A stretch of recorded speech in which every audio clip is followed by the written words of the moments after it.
Ever wonder how we got to the super sophisticated cybersecurity world we live in today? It wasn't always about AI-powered threat detection and instant alerts. The story of cyber defense is a fascinating journey, and it all started with some very clever, very persistent intruders who taught us how to fight back. Let's rewind the clock. Imagine the early days of the internet, a digital Wild West. Security researchers started noticing something strange. Unauthorized access patterns, like faint footprints in the digital sand, stretching across multiple networks all over the world. These weren't just one-off hacks. They were coordinated, long-running operations. Think of it like a ghost in the machine, quietly moving through different systems, sometimes for months or even years without anyone knowing. How did they pull this off? Well, back then, our digital security was, to put it mildly, a bit basic. Monitoring capabilities were limited. It was like having a single security camera for a massive warehouse. Intruders exploited these blind spots masterfully. They knew where to hide and how to cover their tracks. Detection cycles were incredibly slow. It could take ages for a company to even realize they'd been breached. By the time the alarm bells finally rang, the intruders were long gone, leaving a trail of stolen data and confusion. One of the most famous early examples was a case meticulously documented by a researcher named Clifford Stoll in the late 1980s. He noticed a tiny accounting error, just 75 cents, on a computer system at Lawrence Berkeley National Laboratory. Instead of ignoring it, he got curious. This curiosity led him down a rabbit hole, uncovering a German hacker who was breaking into US military networks and selling the information to the KGB. Stoll's book, The Cuckoo's Egg, became a classic, showing the world just how vulnerable our interconnected systems were. It wasn't just about technical skill.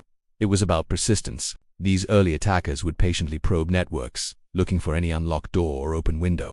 These archival reports, these stories from the digital trenches, were absolute goldmines of information for security experts.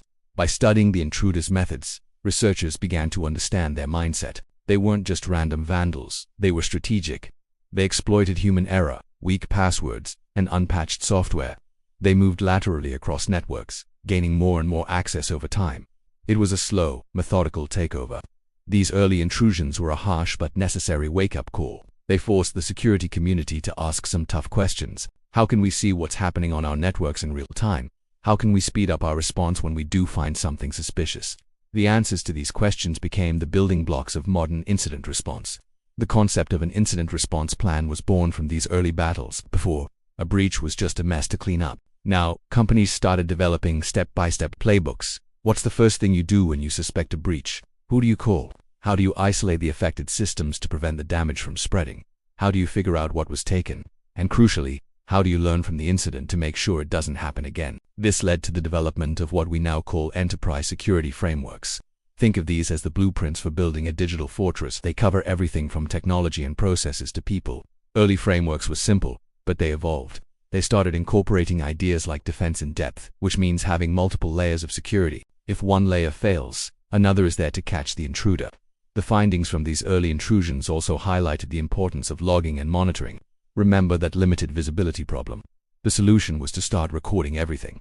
Every login attempt, every file access, every network connection. It creates a massive amount of data, but within that data are the clues that can reveal an attack in progress. This is the foundation of modern security information and event management systems, or SIEMs, which are like the central nervous system for a security team, collecting and analyzing alerts from all over the network. Moreover, the human element became a central focus. These breaches showed that technology alone wasn't enough.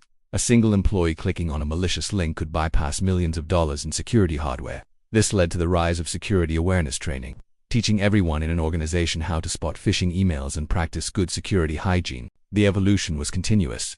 As attackers got smarter, defenders had to get smarter too. The cat-and-mouse game accelerated. Threat intelligence sharing became a big deal. Instead of every company fighting its own battles in isolation, organizations started sharing information about the threats they were seeing. If one company discovered a new type of malware, they would share its signature with others, allowing everyone to update their defenses.